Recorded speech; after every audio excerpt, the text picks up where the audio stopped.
कैसे एक बालक ने शनिदेव को किया भस्म। आज भी शनिदेव डरते हैं इस बालक के नाम से। दोस्तों, शनिदेव के प्रकोप से आज तक कोई नहीं बच पाया है।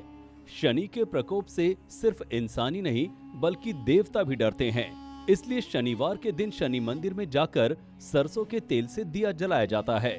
लेकिन आपको ये जानकर हैरानी होगी कि शनिदेव सिर्फ डराते नहीं हैं, बल्कि इन्हें भी डर लगता है। जी हाँ, पुराणों के अनुसार भगवान शनिदेव ने एक बार एक बच्चे पर अपना प्रकोप डाला, लेकिन बाद में वो खुद को उस बच्चे के प्रकोप से नहीं बचा पाए। शनिदेव के अंदर उस बच्चे का भय आज भी इतना है कि उस बच्चे का नाम लेने मात्र से ही शनिदेव डर जाते हैं। ये बात ये भी साबित करती है कि शनिदेव भी किसी से डरते हैं। तो आइए जानते हैं जिनके प्रकोप से पूरा संसार डरता है, आखिर उनके प्रकोप से कौन डरता है। शिव पुराण के अनुसार भगवान भोलेनाथ ने ऋषि दधीची की भक्ति से खुश होकर उनके घर में जन्म लिया। बच्चे के जन्म के 3 साल बाद ऋषि दधीची की मृत्यु हो गई। कहते हैं कि ऋषि दधीची की पत्नी अपने पति की मृत्यु बर्दाश्त नहीं कर पाई और अपने 3 साल के बच्चे को पीपल के पेड़ के नीचे रखकर सती हो गई। तब पशु पक्षियों ने इस शिशु का पालन पोषण किया तथा नारद मुनि ने उसे सभी विधाएं सिखाई। एक दिन देवर्षि नारद वहां से गुजरे। उन्होंने पीपल के नीचे बैठे बालक को देखकर उत्साहवश बालक से उसका परिचय पूछा। बालक, तुम कौन हो? उस बालक ने बताया कि यही तो मैं भी जानना चाहता हूँ कि मैं कौन हूँ। तब नारद मुनि ने अपने ध्यान करने की शक्ति से पता किया और उन्होंने उस बालक को बताया कि वो महर्षि दधीची के पुत्र हैं। शनिदेव की दृष्टि पड़ जाने के कारण उसके पिता की मृत्यु हो गई थी, क्योंकि तुम्हारे जन्म के समय से ही शनिदेव की तुम्हारे ऊपर महादशा थी, इसलिए तुमको कष्ट झेलना पड़ा।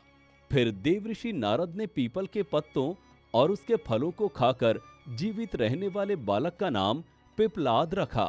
इसके बाद नारद मुनि ने उस बालक को कई सालों तक ज्ञान दिया और फिर नारद ने उस बालक को शनिदेव से बदला लेने के लिए ब्रह्मा जी की तपस्या का रास्ता बताया और फिर वहां से अंतर्ध्यान हो गए।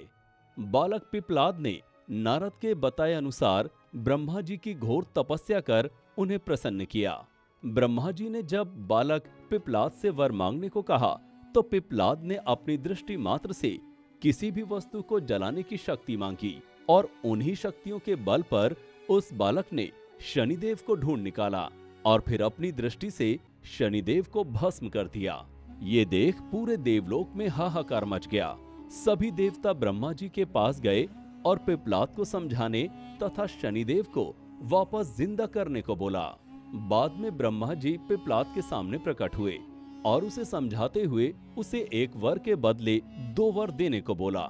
इसके बाद उस बालक ने शनिदेव को फिर से जिंदा कर दिया और ब्रह्मा जी से 2 वर मांगे कि 5 वर्ष तक किसी भी बालक की कुंडली में शनि का स्थान नहीं होगा, और दूसरा, जो भी व्यक्ति सूर्योदय के पूर्व पीपल वृक्ष पर जल चढ़ाएगा उस पर शनि की महादशा का असर नहीं होगा। यदि शनिदेव पिपलाद के भक्तों को कभी कष्ट देंगे तो शनिदेव स्वयं भस्म हो जाएंगे। दोस्तों, अगर आपको हमारी ये वीडियो पसंद आई हो तो इसे लाइक और शेयर जरूर करें तथा कमेंट बॉक्स में अपनी राय अवश्य दें।